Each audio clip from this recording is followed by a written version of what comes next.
Hello, it's me.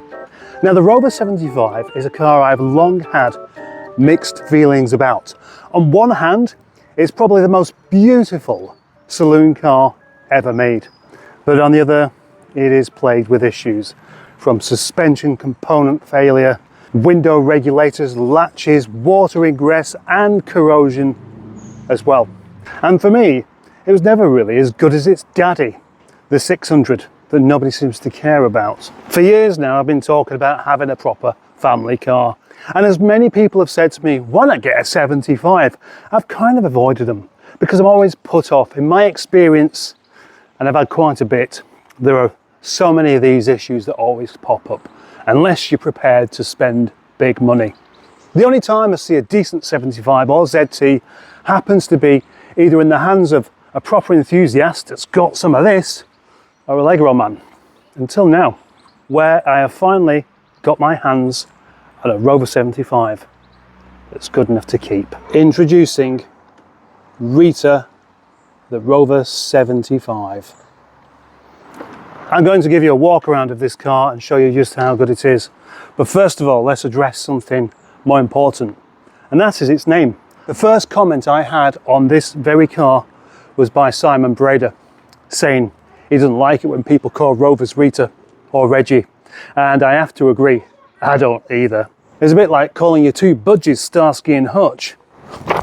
So, what I'm going to do, I'm going to go slightly off topic here to explain something, but many years ago, when I was about 11, we had a family dog. I almost said company dog then, but it was taken from somebody else. It already had a name. It was a nearly Labrador called Hutch. And Senior Mustard, who wasn't called Senior Mustard at the time, decided that was a really stupid name. And he renamed the dog Monty, as every Labrador should be called. If you've got a Labrador, its name is Monty. It doesn't really need another name. And honestly, I feel the same about this. I'm going to come to that later. When this car gets its new name, it's going to be something much more suitable for this car. The phrase, a 10-foot car, well, even this falls under that category. From 10 foot away, I can see some of the little blemishes on the paint. But if I was to go more like 20 feet away, I can't. And that is a good thing, because most of the cars that claim to be really rather special, lovely and fantastic condition, you can see these kind of blemishes from about 50 feet off, if your eyes are working okay. With that, I'm happy to scrutinise my new car for your viewing pleasure and tell you about what's going to get done with it next, because I think this is close enough to really push the boat out on. I don't mean push the boat out onto, that'd damage it, wouldn't it? That'd be jeffing stupid.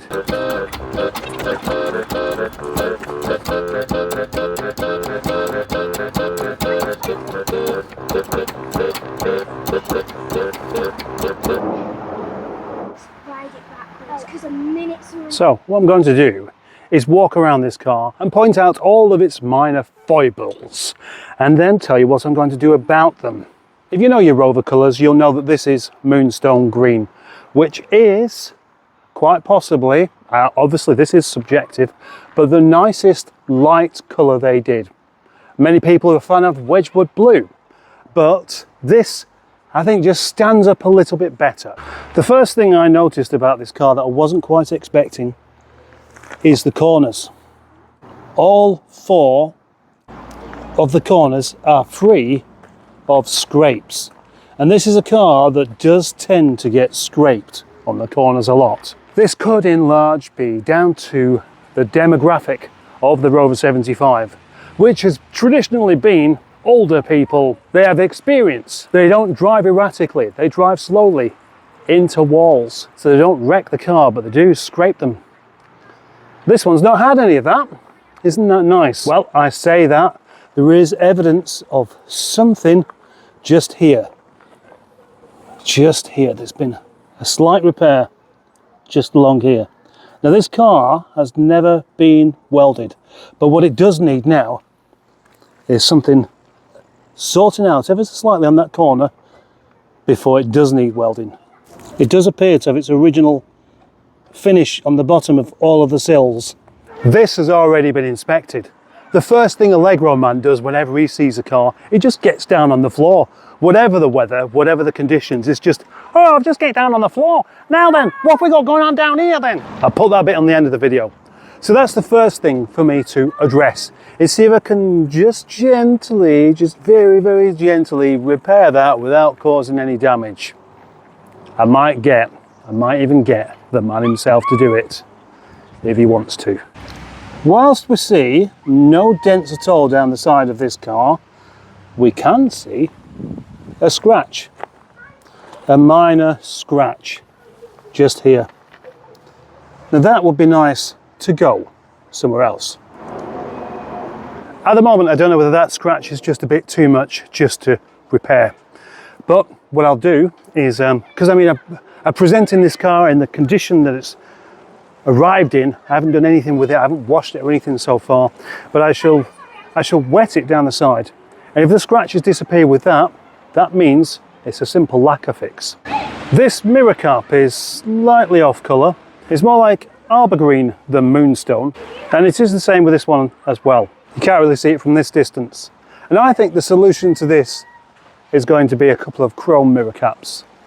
Not to everybody's taste, but I think to most people who like the 75, it just works. A very close inspection of the front.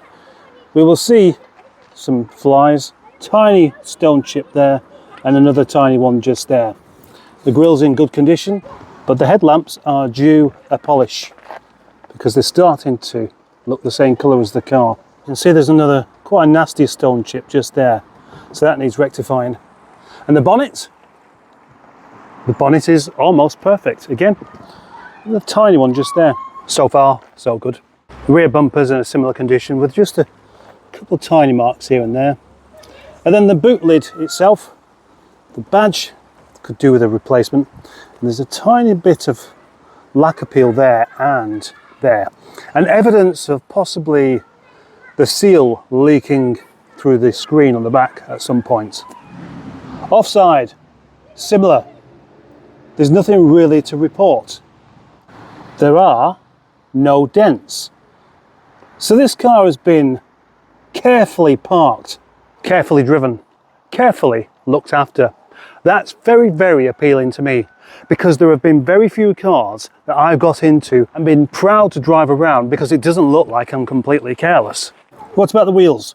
The Unions are one of my favourite wheels for the 75 because they just suit it. Ideally, these could do with a minor refurbishment, but before that, they will just come up quite a bit nicer with a tiny bit of acid to bring them back because the lacquer isn't peeling anywhere.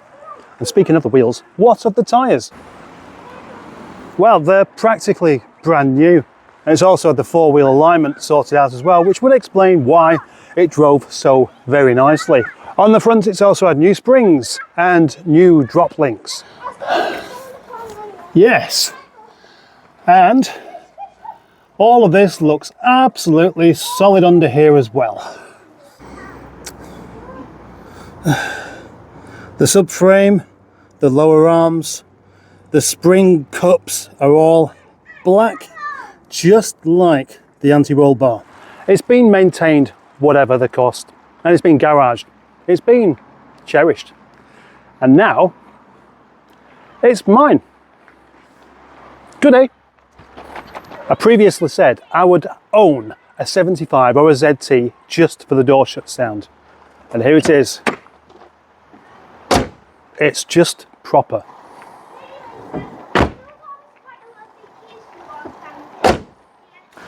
This isn't a top of the range model, it's just a club. So that means it has cloth seats.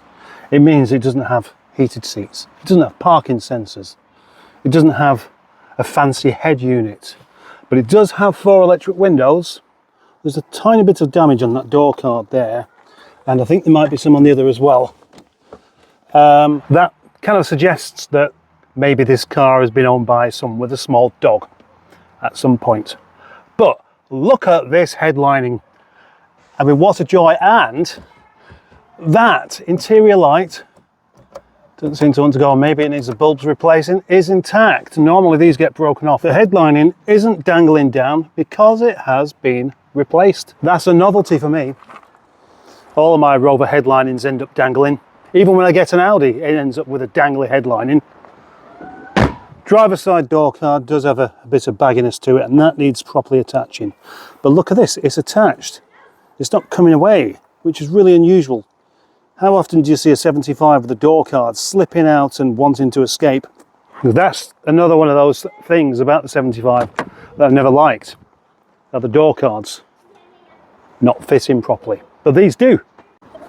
Being a 52 plate, it does unfortunately miss out on having the wood veneer, but instead having the wood coloured plastic, which is a pity.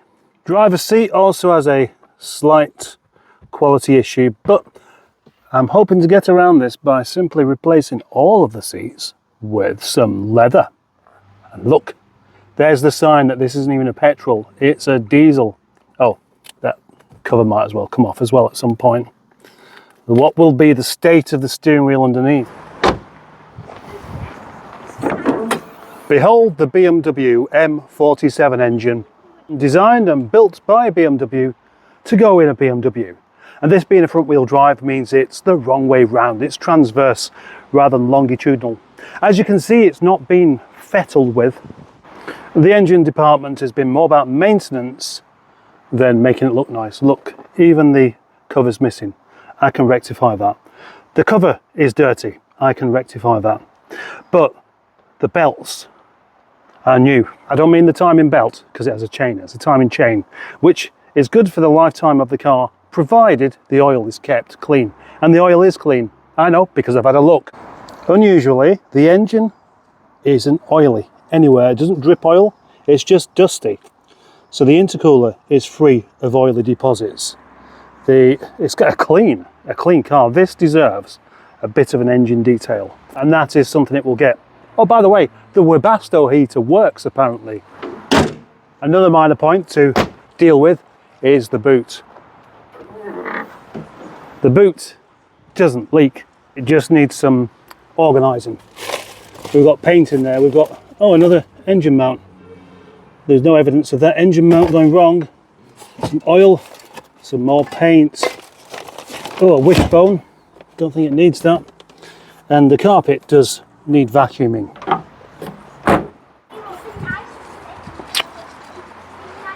It does have some history with it, but it doesn't have like a massive folder full of things. It's been looked after without really shouting about it. Res ipsa loquitur.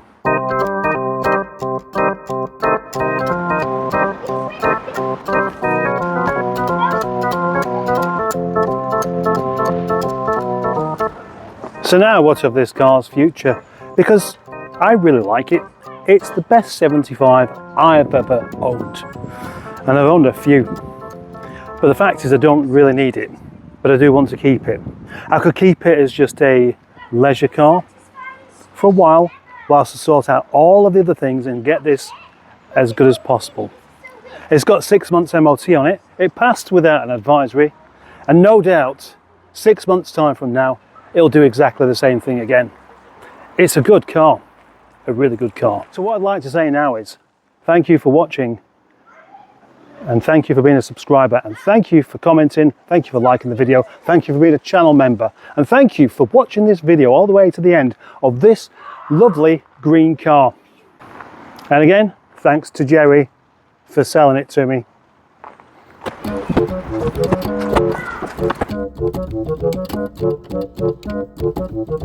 This has come to me, never been welded, has a full service history, and it's brilliant. So what should I call this car? Well, I'm going to call it this: Kevin Lee Steve Lawrence. And that is after the 4 people that I know who have a Moonstone Green Rover 75.